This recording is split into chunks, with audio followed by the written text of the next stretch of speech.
Le cas en ferait dans les mêmes critères des années, ce serait une bonne idée, mais ce n'est pas le cas de l'indice Ségard Commerce, puisque autant sur la pondération des critères que sur le nombre de critères que sur les sous-critères, il n'y a pas une année des 6 années où on a eu les mêmes critères.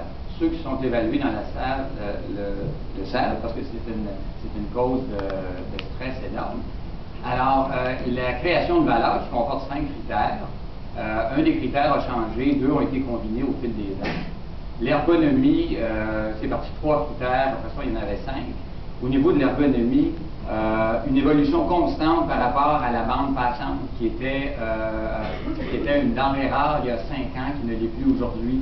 Donc toute la question des résolutions d'écran, de vitesse de téléchargement, etc. Tout ça a été pris en compte à mesure qu'on évolue au niveau de l'infrastructure Internet. La communicabilité, qui est un nouveau critère. La communicabilité, c'est essentiellement le pouvoir du mot et de l'image à vendre, à communiquer. Et le test utilisateur, qui est le tout dernier, qui est arrivé l'an dernier.